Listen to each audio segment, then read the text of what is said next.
Welcome to Wise Beyond Bitcoin, where you come for education, analysis, and opportunities in blockchain and crypto.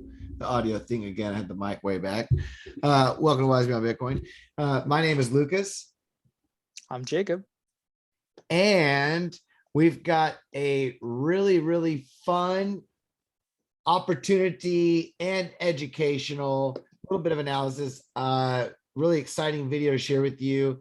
It's about a layer 2 solution. It's about something we've talked about layer 2s. Jacob's brought it out there before. We've talked about gas fees. NFTs are big, play to earn. We've got videos about that. Of course, we've got videos on reserve currency DAOs. We've got videos on AMMs, automated market makers, DEXs, a lot of different protocols: Osmosis, IBC, Secret Network, Avalanche, Phantom,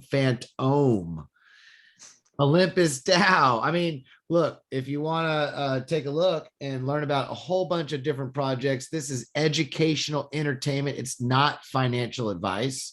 So it's if you enjoy that kind of stuff, hit the thumbs up, the subscribe, the notification bell. We really appreciate the love and the support. If you know about a project, drop it in the comment. Let us know that you think would be fun for us to research.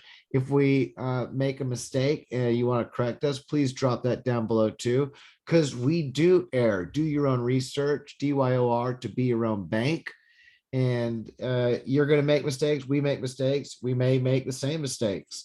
Either way, we often find that it's worth it along the way, because this is such an exciting, innovative, emerging technology that is changing the market, the economy, communication in many ways, and it's just beginning. One of those is the gaming, the NFT, and one of the things as we move to this really cool NFT that you're going to walk us through, Jacob, one of the problems with blockchain gaming, it's been open, it's been transparent, it's built on these codes that can prevent, counterfeit and problems that have been with games in the past, prevent scams.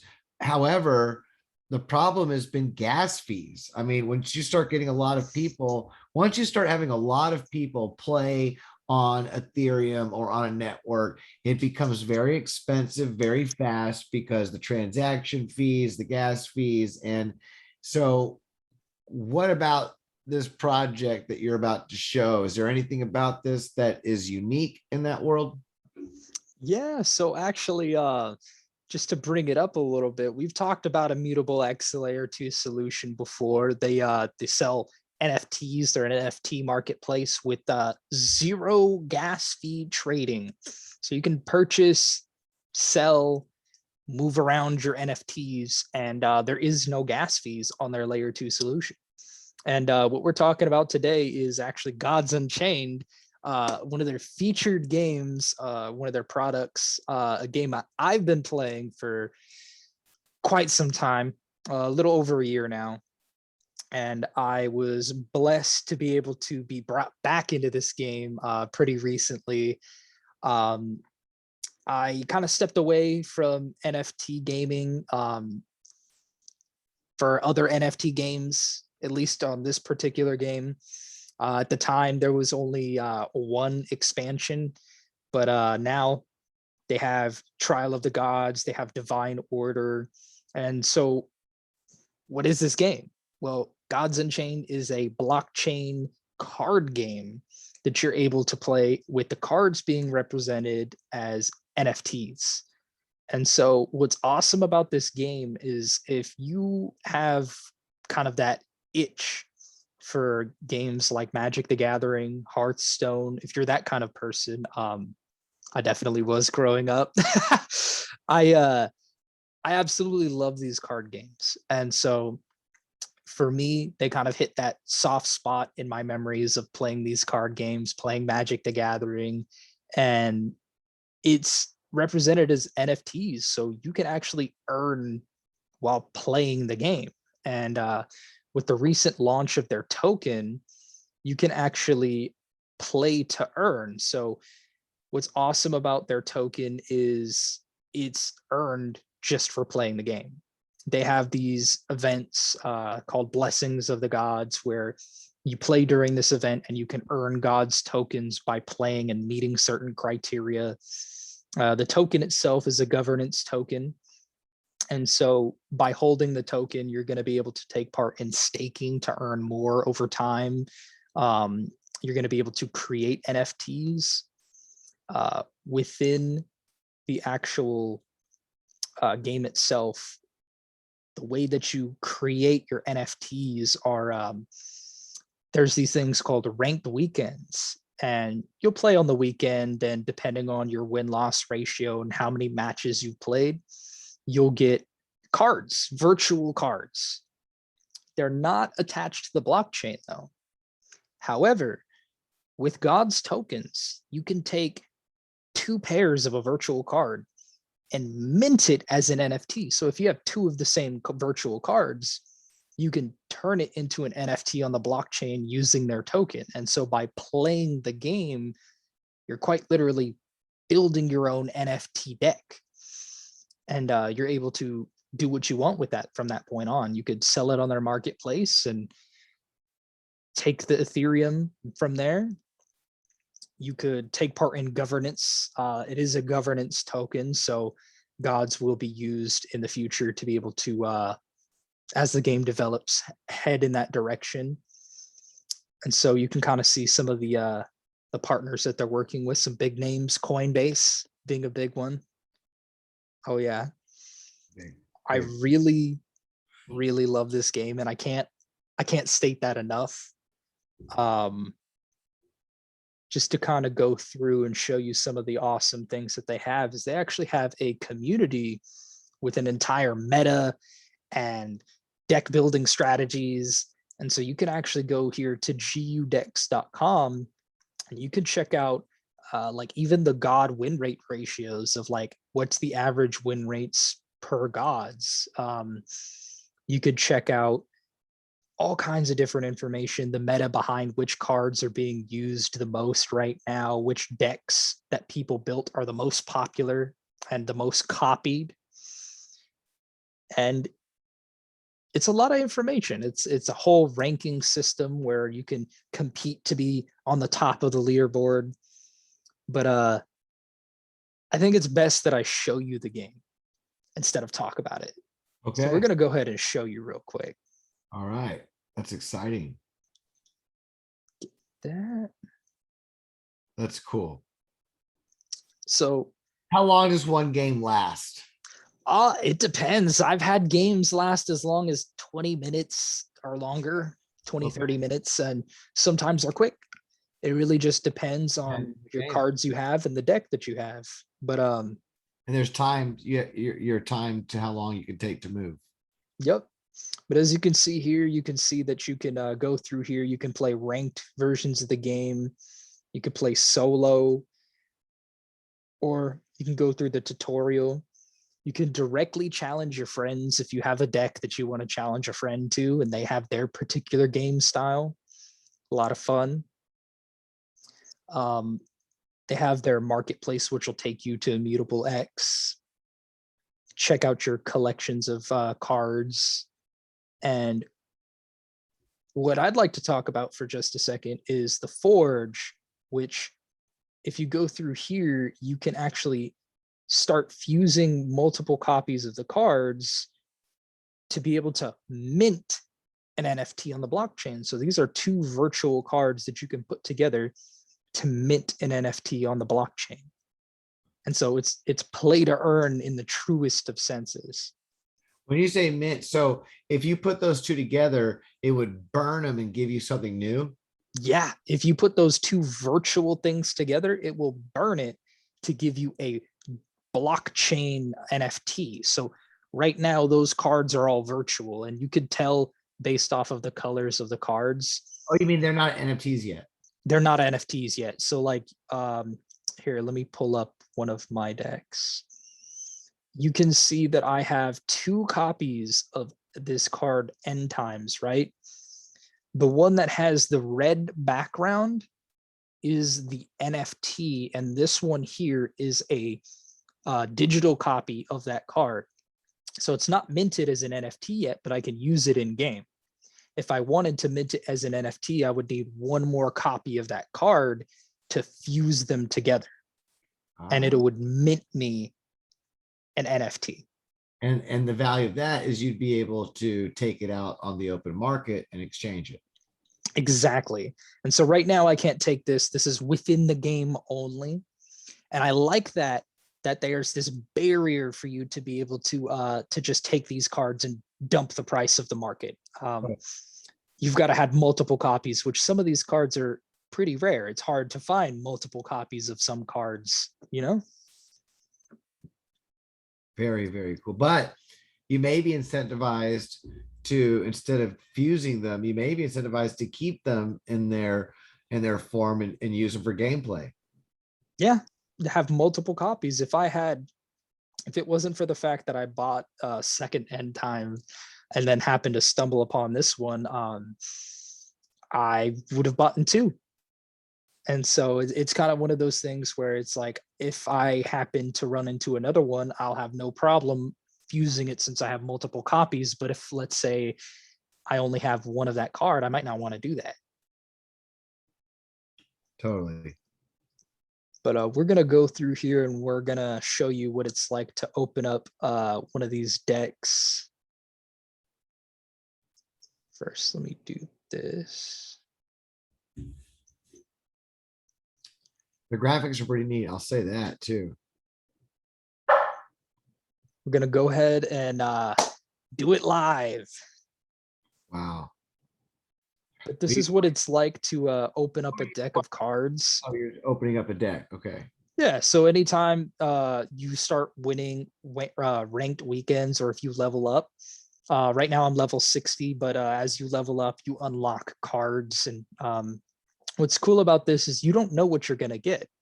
So you might end up with something pretty rare. And if you have multiple copies, you could turn them into an NFT and get yourself started with your own deck. It's honestly pretty cool because they start you off with a base layer of decks that are all like pre-made. So if you go to Arena and let's say you don't have a deck, you have right here all the starter decks at the top that you can pick from until you have enough to start making your custom decks, which will be down below.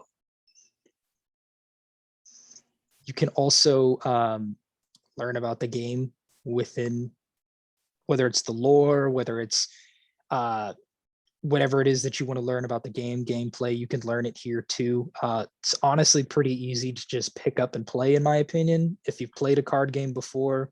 When you buy the pack, when you buy packs, do you have an opportunity of having a rare card? Is it like that? There's a distribution. Yeah. Rarity.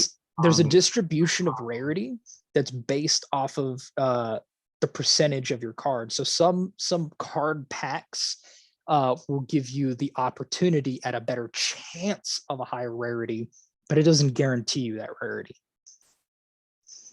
And in your experience, is it generally a good deal to buy a pack of cards, or is it better to just go out of the marketplace and buy the card you want? Or if you buy packs, that's the hard question. I've found that I preferred to build my own deck. I went out on the market, I purchased some of the cards that I wanted to like center my deck around, which I play the Death God, which is kind of focused on like control. So for me, I try to control the amount of creatures that the other person has on the board and has on their hand available to them. So I focused on cards that I could play once, but possibly could knock out a few creatures. So like Pyro Cannon, it gives +3 burn damage every turn to the creature with the highest health. So in the early game, if I end up getting this card, I just immediately play it. And since it's a 1 mana cost, I can play it from turn 1. So this can keep creatures off the board for maybe 3 turns and minimize the amount of damage that I could take. And then I have cards that are focused on like healing my my god, because I expect to take damage as the Death God. I have a few cards that are centered around just completely wiping the board. I have Apocalypse Now, which wipes everything off the board just completely. And I have End Times, which is another favorite of mine. It destroys all creatures on the board and summons a 9/9 demonic skull. Basically, when we're saying like 9/9 or like 8/9, it's the attack and the health of that particular creature. And so with a 9/9, that's a very high creature in terms of attack and health. But with this card, it all depends on how many of your characters that you killed off, as well as theirs. If you kill off more of their characters, it reduces the health and the attack power of this particular card. But it's great for when you're overwhelmed. So what I like doing is I like tricking people into playing all their cards on the board, having only 1 or 2 in their hand, and I'll just wipe the board. So all they have left is that 1 or 2 in their hand. It limits their options, and now I have more cards and more options. And so that's my play style. If they watch this video, you can't trick them anymore. Oh man, I gave it up. I gave up all my secrets. We also have God's Unchained tips, live action. Oh yeah. And there's a lot of different ways to play. Everyone has their personal preferences, but it's a lot of fun. Honestly, it is a ton of fun to just check out and play. And if it's something that you're interested in, you can go through the tutorial. We can go through it now. So I don't know if the screen is still sharing. It's sharing, but right now it's blank. Are you seeing, did it load on your end? It's still loading on my end, yeah. So this is neat. This is neat. It's got all, you show all the resources where you can go to learn, how you can get involved, open packs, forging. So in the marketplace, you could buy those virtual cards directly, and then you could just mint them for, or you could keep them virtual and use them in gameplay as is, correct? Yep. Okay. And this is, what is this? So this is actually gameplay here. So this is kind of like where everything is. That is your opponent's god over here, if you could see my mouse. And this is your god here. And that's you. Which one are you? This guy right over here. And your opponent's above? Yep. Is that, are you playing a computer or another human being that has a deck of cards? Right now, this is just the tutorial. Gotcha. This is the tutorial. Yeah.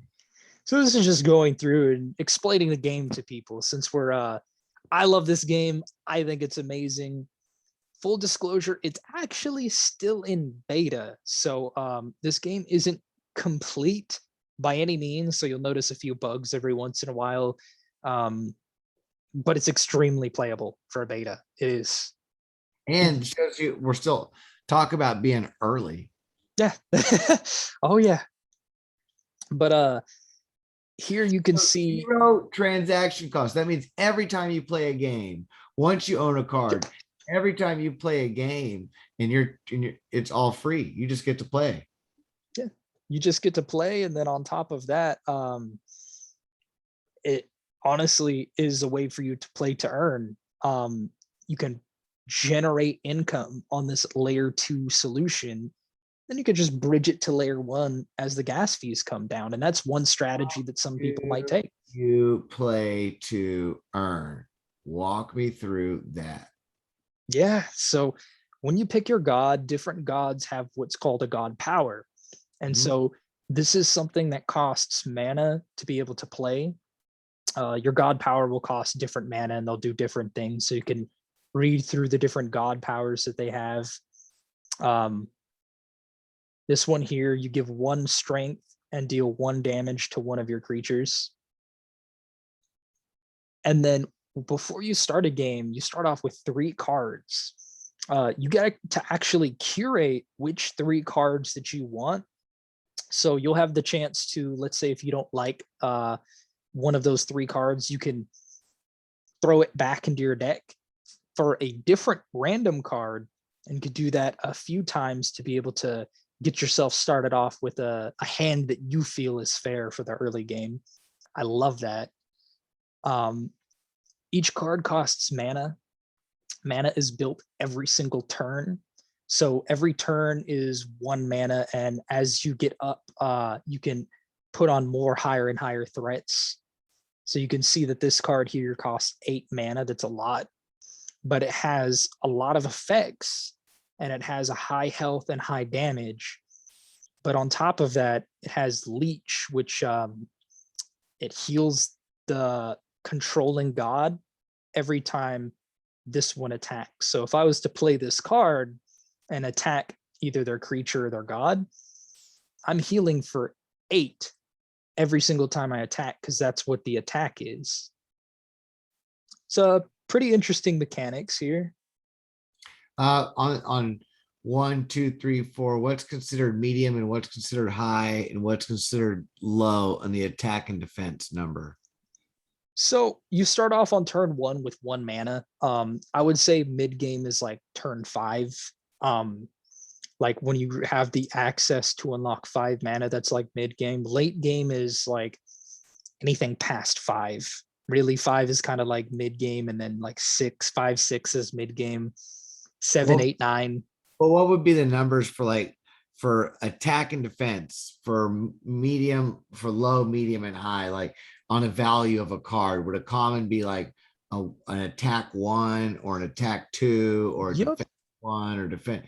Like, so this guy here is 1 mana. 8, was that 8/8 like rare? Because 8/8 sounds huge. Yeah, Or, no, that's definitely a beefy card, a little bit rare. But as you can see here, this is like a common card, and it's got a low amount of health and a low attack. which one's the health? The health is the green bubble. Okay. The yellow diamond is the attack. All right. And then once you play your card, He's sleeping. yeah, so your cards can't attack the first turn you put them down. So he's actually sleeping until the next turn when he can actually attack. Gotcha. And every time you play a card, a new random card comes up from your deck. Yep. And they just place it down. A 1/1. Yep. And I have a 1/2 here. We're each at 3 health. I can put down this Viking. And Right, then how we're much health? I have 3 health right here. You can see I have 3 for the tutorial, and this god has 3 there. And so what we're gonna do is you could see that I have 2 creatures on the board, right? Well, they only have 1 creature on the board. I'm gonna go ahead and take out this creature. Actually, I'm gonna attack the opponent's god because that's what it tells me it wants me to do.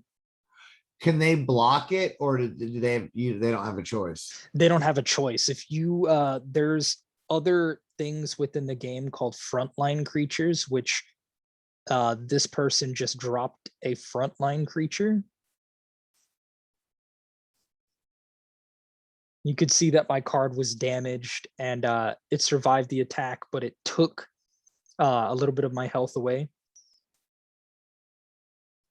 You can see that this card has a special trait, Frontline, which if you inspect it, you can learn more about it. Frontline is a trait that means that I can't attack that person's god until that person, until I take out that creature. Gotcha. So I'll go ahead and drop this card, which has Blitz, which allows me to attack right away. And I can use this god power here To make it a 3/3. Yep. And so it did 1 damage to its health, but it gave it more.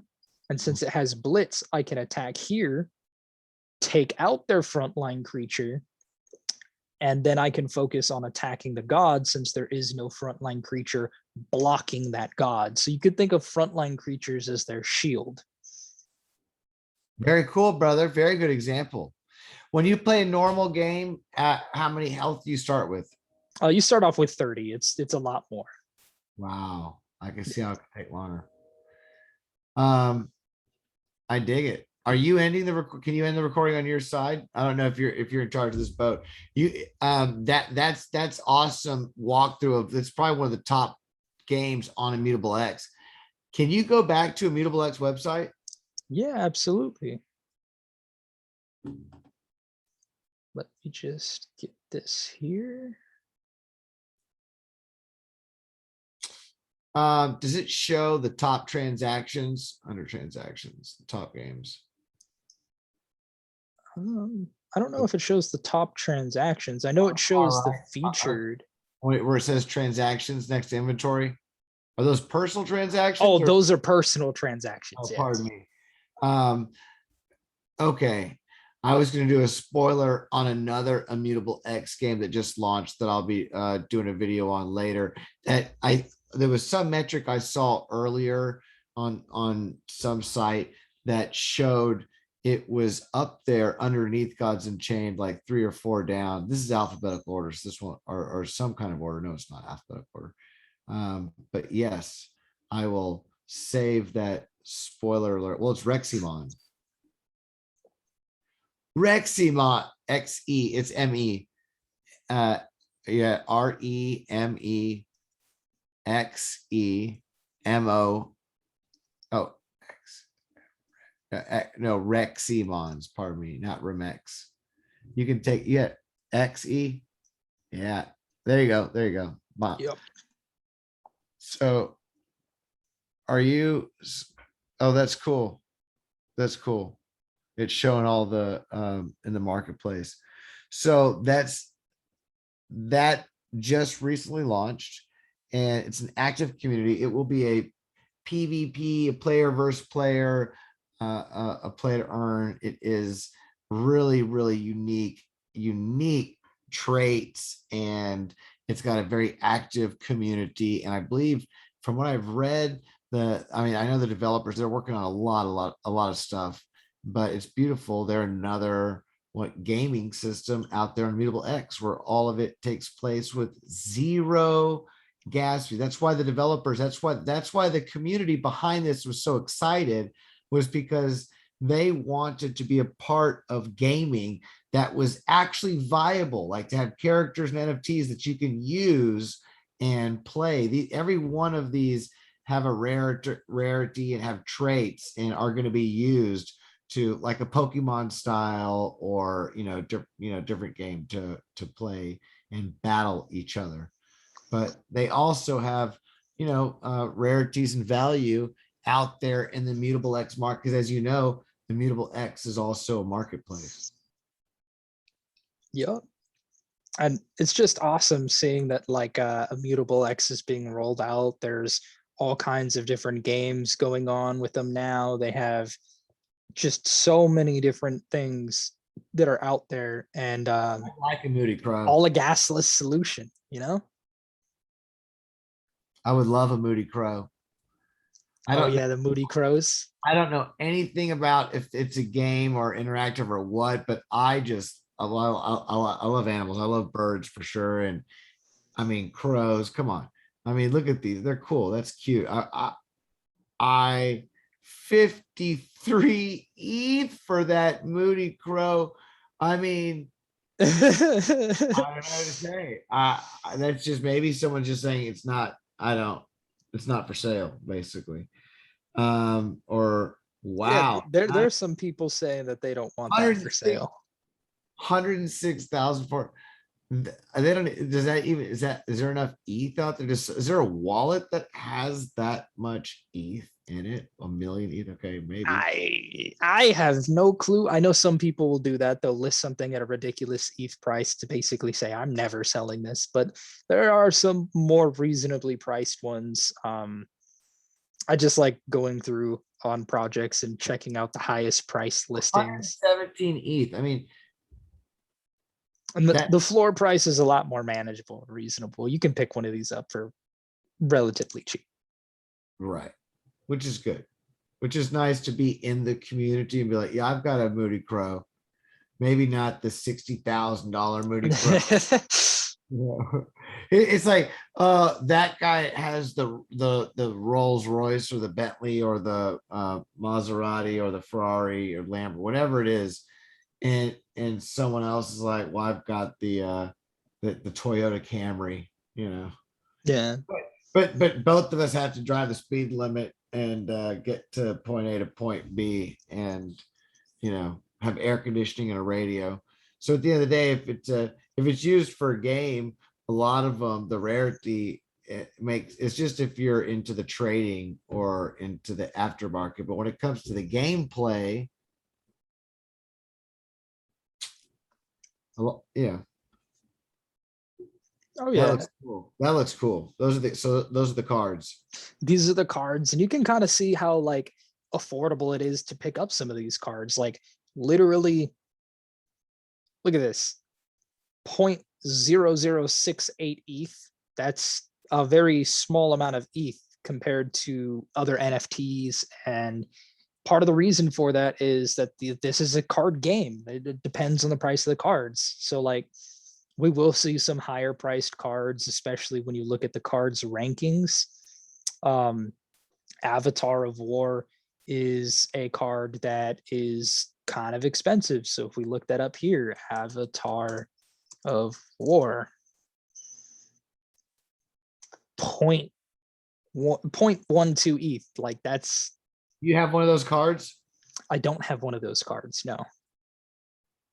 But let's say you got 2 of those virtual cards. Awesome. You could go ahead and let's look at the lowest price of this. Lowest price is 0.12.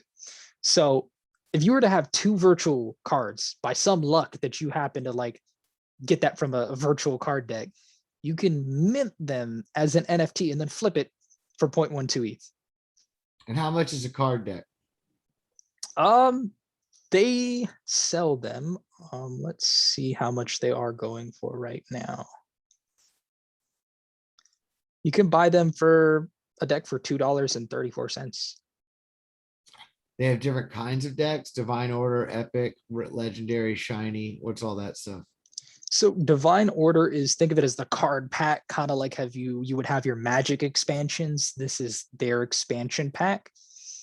And so out of this, you can pick which ones you want. Epic will guarantee you 1 epic card or better. Rare will guarantee you 1 rare or better.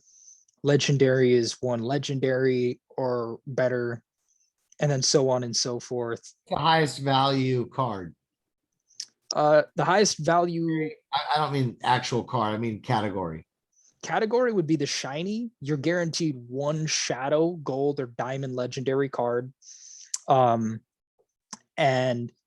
it's really understated that those shadow, those gold, and the diamonds, the legendaries, those different category tiers add to the price value of the cards themselves. It's like take an already rare card, add an extra layer of rarity on top of that, and it adds to that price factor, especially from a collector's point of view. After all, this is a card game where collectors in this space of NFTs, I think they hit their niche really well. And you think they'll obviously, like Magic or these other games, they'll come out with they'll discontinue certain expansions and create new expansions down the road? They're definitely going to discontinue expansions. They've already done that. Trial of the Gods. They have Trial of the Gods cards, but they're no longer selling the Trial of the Gods cards. So at a certain point, Trial of the Gods cards, they could be worth something. Buy a Trial of the Gods pack anymore. You cannot buy a Trial of the Gods pack anymore. No, you can get virtual Trial of the Gods cards by pure chance, but you cannot buy the packs. No. How did you get them by virtual pure chance? Either through leveling up or through ranked weekends. Every ranked weekend you get the chance. Or the marketplace, obviously, right? Or the marketplace. but it's pretty awesome being able to be in ecosystems like these where you've got your play to earn games, your mechanics to be able to generate income within this space. And if you were early enough to take part, you may have gotten in on their gods tokens, which if we check it out, you kind of see where is it? Oh, it's on the other page. Basically, the way that the gods tokens worked is if you attached your MetaMask wallet to the ImmutableX marketplace before June, and you played at least one get match, you were given a bunch of free gods tokens. And those tokens right now are nothing to laugh at, especially considering that's an airdrop of income that's just coming into you, supplementary income. That airdrop, the first one that we got, was about 200 tokens, which at the moment, that's a decent amount of money. It's over that's over $1,000 airdrop. That's huge. I mean, that's why we've got videos on airdrops and letting people know which networks and where to go. And, because airdrop opportunities can really be life-changing. That's one of the ways in blockchain and crypto has been able to really help people beyond just the value growth of the networks and the utility they bring. I mean, there are absolutely many ways to benefit, but airdrops is huge. And God's Unchained has pioneered, they've been one of the innovators in the airdrop scene with NFTs and gaming and ImmutableX. So, and it's still early, though they discontinued one. They haven't discontinued the first expansion, or the second, technically the second, I guess, but the first branch. I mean, I guess it's the second expansion, but technically shouldn't it be called the first expansion because it's the second. The first one, the first expansion was the Trial of the Gods because they had cards before that, the Genesis cards. Oh, gotcha. And obviously, could you used to buy packs of Genesis cards? Yeah, you used to be able to. I came in right when Genesis cards sold out. Packs on the marketplace? Well, you wouldn't sell packs on the marketplace of the cards. It was kind of more of this thing that you would buy digitally. Got it. Yeah. Very cool. Well, people now they know where to go if you want to join the Pantheon of the Gods. Yep. I dig it, brother. This is a good walkthrough. Thank you for sharing that and actually playing the game, interactive. So we go through it all. What's going on in the world, what's going on in the market, in the economy at large, and how it ties to crypto. What's going on in DeFi? What's going on in DAO? What's going on play to earn? What's going on with ImmutableX and God's Unchained? And if you want to know what's going on, hit the like, subscribe, notification bell to stay abreast of that non-financial advice information that keeps you entertained and educated of the opportunities in blockchain and crypto. I dig it. Stay on the lookout for more videos. Until the next time, have a beautiful day and namaste. Have a nice one.